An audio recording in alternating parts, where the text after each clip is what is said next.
ಸ್ನೇಹಿತರೆ, ಜಗತ್ತಿನಲ್ಲಿ ಅತ್ಯಂತ ಶಕ್ತಿಶಾಲಿ ಆಯುಧ ಯಾವುದು ಗೊತ್ತಾ? ಕತ್ತಿಯೇ? ಬಂದೂಕೆ? ಅಥವಾ ಕೋಟ್ಯಂತರ ರೂಪಾಯಿ ಹಣವೇ? ಖಂಡಿತ ಇಲ್ಲ. ಜಗತ್ತಿನ ಅತ್ಯಂತ ಶಕ್ತಿಶಾಲಿ ಆಯುಧ ನಿಮ್ಮ ತಲೆಯ ಒಳಗಿರುವ ಮನಸ್ಸು ಮತ್ತು ಅದರೊಳಗಿರುವ ಆತ್ಮವಿಶ್ವಾಸ.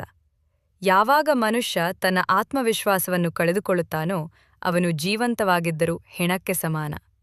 ಇವತ್ತು ನಾನು ನಿಮಗೆ ಹೇಳಲಿರುವ ಕಥೆ ಸೋತು ಸುಣ್ಣವಾಗಿ ಸಾಯಲು ಹೊರಟಿದ್ದ ಯುವಕನೊಬ್ಬ ಕೇವಲ ಒಂದು ಮಂತ್ರದಿಂದ ಇಡೀ ಜಗತ್ತನ್ನೇ ಗೆದ್ದ ಕಥೆ. ನಿಮ್ಮ ಜೀವನದಲ್ಲೂ ಸೋಲುಗಳಿದ್ದರೆ ಈ ಕಥೆ ನಿಮ್ಮನ್ನು ವಿಜಯಶಾಲಿಯನ್ನಾಗಿ ಮಾಡುತ್ತದೆ. ಸೋಲಿನ ಸುಳಿಯಲ್ಲಿ ಆನಂದ್.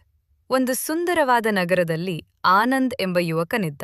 ಅವನು ತುಂಬ ಬುದ್ಧಿವಂತ, ಕಷ್ಟಪಟ್ಟು ಕೆಲಸ ಮಾಡುವ ಸ್ವಭಾವದವನು. ಆದರೆ ದುರದೃಷ್ಟವಶಾತ್ ಅವನು ಕೈ ಹಾಕಿದ ಯಾವುದೇ ಕೆಲಸ ಯಶಸ್ವಿಯಾಗುತ್ತಿರಲಿಲ್ಲ. ವ್ಯಾಪಾರ ಮಾಡಿದರೆ ನಷ್ಟವಾಗುತ್ತಿತ್ತು, ಕೆಲಸಕ್ಕೆ ಸೇರಿದರೆ ಅಲ್ಲಿಂದ ತೆಗೆದುಹಾಕುತ್ತಿದ್ದರು. ಸಾಲದ ಹೊರೆ ಹೆಚ್ಚಾಗಿತ್ತು. ಇದನ್ನೆಲ್ಲ ನೋಡಿ ಅವನ ಸ್ವಂತ ಕುಟುಂಬಸ್ಥರು ಮತ್ತು ಸ್ನೇಹಿತರು ಅವನನ್ನು ದೂರ ಮಾಡಿದರು. ನಿನ್ನ ಹಣೆಬರಹವೇ ಇಷ್ಟು, ನೀನು ಜೀವನದಲ್ಲಿ ಎಂದಿಗೂ ಉದ್ಧಾರ ಆಗಲ್ಲ ಎಂದು ಎಲ್ಲರೂ ಹೀಯಾಳಿಸಿದರು. ಆನಂದ್ಗೆ ತನ್ನ ಮೇಲಿದ್ದ ನಂಬಿಕೆಯೇ ಹೊರಟುಹೋಯಿತು. 3 ರಹಸ್ಯ ಪದಗಳ ಪರೀಕ್ಷೆ. ಆನಂದ್ ಉತ್ಸಾಹದಿಂದ, ಆ ಮಂತ್ರ ಯಾವುದು ಸ್ವಾಮೀಜಿ, ದಯವಿಟ್ಟು ನನಗೆ ಹೇಳಿಕೊಡಿ ಎಂದನು. ಸನ್ಯಾಸಿಗಳು ಒಂದು ಹಳೆಯ ತಾಳೆಗರಿಯನ್ನು ತೆಗೆದು ಅದರಲ್ಲಿದ್ದ 3 ಪದಗಳನ್ನು ಅವನಿಗೆ ತೋರಿಸಿ ಹೇಳಿದರು. ಇದೇ ಆ ವಿಜಯ ಮಂತ್ರ. ಅಹಂ ಬ್ರಹ್ಮಾಸ್ಮಿ, ನನ್ನಲ್ಲೇ ಎಲ್ಲ ಶಕ್ತಿಯಿದೆ. ಆದರೆ ಇದನ್ನು ದಿನಕ್ಕೆ 100 ಬಾರಿ ಜಪಿಸಿದರೆ ಸಾಲದು. ನಾಳೆ ಬೆಳಗ್ಗೆ ನೀನು ಈ ಕಾಡಿನ ಅತ್ಯಂತ ಎತ್ತರದ ಕಡಿದಾದ ಬೆಟ್ಟವನ್ನು ಹತ್ತಬೇಕು. ಆ ಬೆಟ್ಟ ಹತ್ತುವಾಗ ದಾರಿಯಲ್ಲಿ ಮುಳ್ಳುಗಳು ಸಿಗುತ್ತವೆ, ಕಲ್ಲುಗಳು ನಿನ್ನನ್ನು ಗಾಯಗೊಳಿಸುತ್ತವೆ. ದಣಿವಾಗಿ ದಳಿಸೆ, ದಣಿವಾಗಿ ನಿನ್ನ ದೇಹ ಸಾಕು ಎನ್ನುತ್ತದೆ. ಆದರೆ ನೀನು ಪ್ರತಿ ಹೆಜ್ಜೆ ಇಡುವಾಗಲೂ ನನ್ನಲ್ಲೇ ಎಲ್ಲ ಶಕ್ತಿಯಿದೆ ಎಂದು ಗಟ್ಟಿಯಾಗಿ ಹೇಳುತ್ತಾ ಬೆಟ್ಟದ ತುತ್ತ ತುದಿ ತಲುಪಬೇಕು. ಅಲ್ಲಿ ನಿನಗೆ ಅಸಲಿ ಪವಾಡ ತಿಳಿಯುತ್ತದೆ. ಮರುದಿನ ಬೆಳಿಗ್ಗೆ ಆನಂದ್ ಬೆಟ್ಟ ಹತ್ತಲು ಶುರು ಮಾಡಿದ. ಸನ್ಯಾಸಿಗಳು ಹೇಳಿದಂತೆ ದಾರಿ ತುಂಬಾ ಕಠಿಣವಾಗಿತ್ತು. ಮೈಯೆಲ್ಲ ಮುಳ್ಳುಗಳು ಚುಚ್ಚಿ ರಕ್ತ ಬರುತ್ತಿತ್ತು. ಕಾಲುಗಳು ನಡುಗುತ್ತಿದ್ದವು. ಸಾಕು, ನಿಲ್ಲಿಸು, ನಿನ್ನ ಕೈಯಲ್ಲಿ ಇದು ಸಾಧ್ಯವಿಲ್ಲ ಎಂದು ಅವನ ಮನಸ್ಸು ಕಿರುಚುತ್ತಿತ್ತು. ಆದರೆ ಆನಂದ್ ಈ ಬಾರಿ ಹಿಂದೆ ಸರಿಯಲಿಲ್ಲ.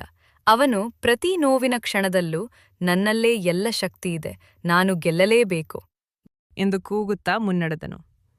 ಕೊನೆಗೂ ಅವನು ಬೆಟ್ಟದ ತುತ್ತ ತುದಿಯನ್ನು ತಲುಪಿಯೇ ಬಿಟ್ಟ. ಹೊಸ ಜನ್ಮ ಮತ್ತು ಜೀವನದ ಪಾಠ. ಬೆಟ್ಟದ ತುದಿಗೆ ನಿಂತಾಗ ತಂಪಾದ ಗಾಳಿ ಅವನ ಮುಖಕ್ಕೆ ಬಡಿಯಿತು. ಅಲ್ಲಿಂದ ಕೆಳಗೆ ನೋಡಿದಾಗ ಇಡೀ ಜಗತ್ತೇ ಅವನ ಕಾಲ ಕೆಳಗಿರುವಂತೆ ಭಾಸವಾಯಿತು. ಆ ಕ್ಷಣದಲ್ಲಿ ಅವನಿಗೆ ಅರ್ಥವಾಯಿತು, ಬೆಟ್ಟ ಹತ್ತುವ ಮುನ್ನ ಇದ್ದ ಹೇಡಿ ಆನಂದ್ ಈಗ ಸತ್ತು ಹೋಗಿದ್ದಾನೆ. ಈಗ ಅವನೊಳಗೆ ಒಬ್ಬ ಹೊಸ ವಿಜಯಶಾಲಿ ಹುಟ್ಟಿದ್ದಾನೆ. ಅವನು ವಾಪಸ್ ಗುಹೆಗೆ ಬಂದು ಸನ್ಯಾಸಿಗಳಿಗೆ ಧನ್ಯವಾದ ತಿಳಿಸಿದ. ಆಗ ಸನ್ಯಾಸಿಗಳು ಹೇಳಿದರು, ಮಗನೇ, ಮಂತ್ರ ಎಂಬುದು ಕೇವಲ ಒಂದು ನೆಪ. ನೀನು ಆ ಕಠಿಣ ಬೆಟ್ಟವನ್ನು ಹತ್ತುವಾಗ ನಿನ್ನ ದೇಹದ ನೋವನ್ನು ಮರೆತು ಮನಸ್ಸಿನ ಸೋಲನ್ನು ಗೆದ್ದು ಮುನ್ನಡೆದೆಯಲ್ಲ, ಅದೇ ನಿಜವಾದ ಮಂತ್ರ. ಯಾರು ತಮ್ಮ ಮನಸ್ಸನ್ನು ಗೆಲ್ಲುತ್ತಾರೋ ಅವರನ್ನು ಸೋಲಿಸಲು ಈ ಬ್ರಹ್ಮಾಂಡದಲ್ಲೇ ಯಾರಿಗೂ ಸಾಧ್ಯವಿಲ್ಲ. ಚಿಂತನೆ ಹೌದು ಸ್ನೇಹಿತರೆ. ನಿಮಗೂ ಜೀವನದಲ್ಲಿ ಸೋಲುಗಳು ಎದುರಾದಾಗ ನೆನಪಿಡಿ, ಕಷ್ಟಗಳು ನಿಮ್ಮನ್ನು ಮುಳುಗಿಸಲು ಬರುವುದಿಲ್ಲ, ನಿಮ್ಮಲ್ಲಿ ಅಡಗಿರುವ ಶಕ್ತಿಯನ್ನು ನಿಮಗೆ ನೆನಪಿಸಲು ಬರುತ್ತವೆ. ನಿಮ್ಮ ಮೇಲಿನ ನಂಬಿಕೆಯನ್ನು ಎಂದಿಗೂ ಕಳೆದುಕೊಳ್ಳಬೇಡಿ.